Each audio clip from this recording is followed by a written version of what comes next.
Match के बारे में वेस्ट इंडीज़ के साथ जो खेला जाना है 12 जून से। और ये बहुत इंपॉर्टेंट टेस्ट सीरीज़ है क्योंकि ये WTC 2023 से 2025 का पार्ट है और अब जो हो चुका है यार फाइनल में वो तो हमें भूलना है और एक नई एरा स्टार्ट करनी है। ऐसी एरा जिसमें फाइनली हम फाइनल में पहुंचे और कन्वर्ट करे और विक्ट्री करके ट्रॉफी जीते। हम सब जानते हैं वेस्ट इंडीज़ एक बहुत बुरे दौर से जा रही है, वो ओडीआई स्टेटस तक नहीं ले पाई, वर्ल्ड कप में भी नहीं खेलने वाला। ओडीआई स्टेटस से मेरा मतलब है वर्ल्ड कप। बिफोर पीपल को समझे वो क्वालीफायर में खेले और एक तरीके से वेस्ट इंडीज का वर्ल्ड कप में ना होना वो ओडीआई स्टेटस के ना के बराबर है। लेकिन उसमें भी मैं बात करने वाला क्योंकि वो एक अलग स्टोरी है, वो एक अलग शो है। लेकिन यहाँ पे उनकी मोर प्रॉपर टीम टेस्ट टीम के बारे में बात करना चाहूंगा क्योंकि वेस्ट इंडीज इस फॉर्मेट में फाइट करती है। इस फॉर्मेट के प्लेयर्स हार नहीं मानते। मैं कोई इंसल्ट नहीं कर रहा उन फॉर्मेट्स के प्लेयर्स की, उन्होंने अच्छे काम करे कुछ सालों में और यंग टीम है, बट ये टीम एक फाइटिंग टीम है। इन्होंने ऑस्ट्रेलिया के साथ फर्स्ट टेस्ट मैच अच्छी फाइट दी थी। अभी भी बहुत बहुत इस टीम में वीकनेस है लेकिन एक थोड़ी उभर रही है और हमें फाइट दे सकती है और इन्हें हम कम में नहीं आंक सकते। तो पहले मैं स्टार्ट करूंगा इस ग्राउंड के बारे में जहां पे आज हम मतलब उस दिन हम खेलने वाले हैं। तो इस ग्राउंड पे अब तक टोटल में 5 मैच हुई है और यहाँ पे वेस्ट इंडीज का रिकॉर्ड अच्छा नहीं है। यहाँ पे वो सिर्फ एक मैच जीती है जो था जिम्बाब्वे के साथ। उसके अलावा ये 3 मैच तो हारे है और एक ड्रॉ है, वो हमारे खिलाफ था 2011 में। तो वेस्ट इंडीज का इस ग्राउंड में रिकॉर्ड अच्छा नहीं है और इस ग्राउंड में अगर आप देखा जाए तो इसमें बैटिंग करना इतना आसान नहीं है क्योंकि यहाँ पे एवरेज फर्स्ट इनिंग स्कोर आपका 246 है। तो इतना कोई इजी ग्राउंड नहीं है और हम सब जानते हैं जो टीम बैटिंग फर्स्ट कर रही है स्टार्टिंग में थोड़ा सा पिच में जो नमी होती है वो फायदा उठा सकते हैं और पेसर्स को थोड़ी मूवमेंट मिल सकती है। और हम जानते हैं वेस्ट इंडीज अगर बॉलिंग फर्स्ट कर रही है केमार रोज, गैब्रियल, जोसेफ और होल्डर बीच में आपको तंग कर सकती है। लेकिन हमने ज्यादातर पिछले कुछ सालों में वेस्ट इंडीज को घर जाके डोमिनेट करा है और यहीं पे मैं बात करूंगा हमारी टीम के बारे में। अब WTC फिर से हम देखिए, पहले तो हम एक बहुत अच्छी टीम के खिलाफ खेले थे ऑस्ट्रेलिया, तो ऑस्ट्रेलिया यहाँ पे, वेस्ट इंडीज यहाँ पे कंपैरिजन नहीं है। पर उस दिन भी यही हुआ, हमारी बैटिंग चली नहीं, हमारी बॉलिंग में हमारे मेन बॉलर्स इंजर्ड थे, हमको अच्छी स्टार्ट मिली, हमने वो स्टार्ट खो दी और उसके बाद फिर ऑस्ट्रेलिया ने मैच डोमिनेट करा। जब हमारी बैटिंग आई हमारे बैट्समैन अप्लाई ही नहीं कर पाए और बेकार शॉट्स पे आउट होते रहे क्योंकि हमारा कोई प्लेइंग स्टाइल नहीं है। अब पुजारा है, पुजारा एक ऐसे प्लेयर है जो डट के खेलते हैं, स्ट्रॉन्ग खेलते हैं। मुझे लगता है, ये सिर्फ मेरी ओपिनियन है, कि पुजारा को फोर्स करा जा रहा है अटैकिंग के लिए, अटैकिंग खेलो और उस चक्कर में वो आउट हो रही है और ये चीज मुझे नहीं अच्छी लगती। तो ये एक इंडियन टीम में प्रॉब्लम है। एक तरफ हम कहते हैं हमें स्मैश बकलिंग क्रिकेट खेलनी है बैट्सबॉल की तरह, एक तरफ हम डिफेंस खेल रहे हैं। हम एक सही वे में नहीं जा रहे कि हमें क्या खेलना है और हमें क्या करना है। अब पुजारा को एक स्केपगोट बना के ड्रॉप कर दिया लेकिन दूसरे सबको रखा है और ये तो इंडियन क्रिकेट की स्टोरी है तो ये तो कह के बात नहीं है। बट होपफुली अब जायसवाल, गायकवाड़ कुछ प्लेयर्स को इंक्लूड करा है, फिर से सरफराज खान को नहीं इंक्लूड करा जो एक मजाक ही बन के रह गया। पर मैं उस पर क्या बात करूँ, अगर मैं बात करने बैठ गया तो आधे 40 मिनट की वीडियो बन जाएगी क्योंकि फ्रस्ट्रेशन तो मुझे भी है जो उस लड़के के साथ ट्रीटमेंट हो रही है। बट क्या बात करके फायदा। बट मैं खुश हूँ, जायसवाल को अपॉर्चुनिटी मिली है, गायकवाड़ को अपॉर्चुनिटी मिली है और मैं पहले आऊंगा हमारी लाइकली टीम पे। तो रोहित तो शुमन के लिए ओपन करेंगे और शुमन से मुझे सीरीज में बहुत आशा है, वो हमारे फ्यूचर है टेस्ट क्रिकेट के।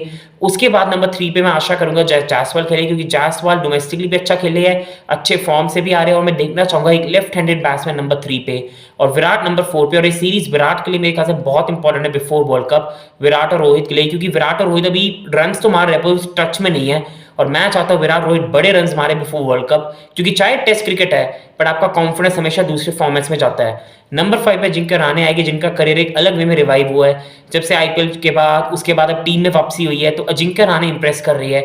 श्रेयस अय्यर हम सब जानते हैं सैडली इंजर्ड है, वरना वो इस टीम में जरूर होते। फिर आपके नंबर 6 पे हम सब जानते हैं जडेजा आएगी जो इंडिया के एक तरीके से one of the best player रहे हैं टेस्ट क्रिकेट में पिछले कुछ साल में। अश्विन के साथ बैटिंग भी करते हैं, बॉलिंग भी करते हैं, फील्डिंग भी। तो जडेजा तो एक टीम में गारंटेड है। फिर शिखर भारत, और उन पे बहुत अप्रूव करने को जब से सैली ऋषभ की वो इंजरी हुई थी जो होपफुली वो पूरे अच्छे और अच्छा लग रहे देख के, पर ऋषभ की जो इंजरी थी तो उससे भी ऋषभ पंत कुछ टाइम के लिए आउट है तो शिखर भारत को अपॉर्चुनिटी मिली है। अब कई लोग गुस्सा है कि सैमसन किशन को नहीं मिलती, लेकिन टेस्ट मैच में आपको wicket keeping skills top class होनी चाहिए, शिखर भारत की वो है। पर शिखर भारत ने अपनी बैटिंग से किसी को इंप्रेस नहीं करा और ये आखिरी सीरीज है कि उनको कोई चांस मिल रही है। उसके बाद मेरे ख्याल से आपके अश्विन आएगी जो इवन शिखर भारत से तो बेटर बैटिंग कर रहे हैं कुछ टाइम से, बट मैं चाहता हूँ शिखर भारत अपने डाउटर्स को प्रूव करे, लेकिन अगर वो ऐसे ही खेलते रहेंगे फिर टीम में प्लेस करना पक्का नहीं है। फिर मुझे लगता है आपके मोस्ट प्रॉब्ली शार्दुल ठाकुर, उनादकट और आपके सिराज, मुकेश कुमार और नवदीप सैनी किसी एक ही जगह बन सकते हैं शायद शार्दुल ठाकुर की जगह, बट ओवरऑल मुझे लगता है इंडिया इसी टीम के साथ जाएगी। शमी को रेस्ट मिला है, बुमराह अभी भी फिट नहीं है, तो ये आपकी इंडिया की लाइनअप। अब यहाँ पे मैं देखूंगा तो ओवरऑल देखिए टीम तो बहुत मजबूत है, आपके पास पेसर्स भी अच्छे हैं और एक अच्छी अपॉर्चुनिटी उनादकर के लिए जितनी मेहनत से टीम में आई है। शार्दुल ठाकुर के पास चांस है प्रूव करने का कि जिन पिचेस पे जो धीरे धीरे पिच फ्लैट हो जाती है, जितना मैच लंबा जाता है, स्लो हो जाती है, तो वो कितने यूजफुल हो सकते हैं। और सिराज तो हम सब जानते हैं कि जितना वर्कलोड वो कैरी कर रहे हैं हर फॉर्मेट खेल के, थोड़ा सा इंडिया को रेस्ट देना पड़ेगा मेरे पॉइंट ऑफ व्यू से। और उसके साथ साथ आप जाओगे अश्विन जडेजा पे, अश्विन का तो ड्रॉप करना एक मजाक था फाइनल में, तो इस मैच में मिस्टेक नहीं करेंगे। अक्षर पटेल सैड इस मैच में नहीं खेल पाएगी, क्योंकि किसकी जगह खिलाओगे आप उनको, आप 10 बैट्समैन तो रख नहीं सकते, तो अक्षर पटेल को आप किसी पेसर पे तो हटाओगे नहीं, वेस्ट इंडीज की पिचेज है, तो आई थिंक अक्षर पटेल इसमें ड्रॉप रहेंगे। और उसके बाद आप जाओगे वेस्ट इंडीज पे, उनकी ओपनिंग मेरे ख्याल से शायद मोस्ट प्रॉब्ली ब्रेथवाट चंडीपल्ली करेंगे, तो ये दोनों पेयरिंग बहुत अच्छा खेलती है। ये दोनों एक ऐसी पेयरिंग है जो अच्छे से टुक करके खेलती है, आराम से खेलती है, कोई जल्दबाजी नहीं करती है, they are a very very good pair together. तो इंडिया को मेहनत करनी पड़ेगी इनको आउट करने के लिए, और हमें रिमेंबर करना पड़ेगा कि ये under strength Indian bowling attack है। सिराज पे बहुत ज्यादा वर्कलोड होगा, शार्दुल ठाकुर को बहुत अच्छी परफॉर्मेंस करनी पड़ेगी, और जेदब उनादकर पे बहुत आइस होगी लोगों की, क्योंकि इंडिया का बॉलिंग अटैक बिना बुमराह बिना शमी के थोड़ा सा वीक है, और उमेश यादव भी नहीं है, तो उसके बिना ये अटैक थोड़ा वीक है।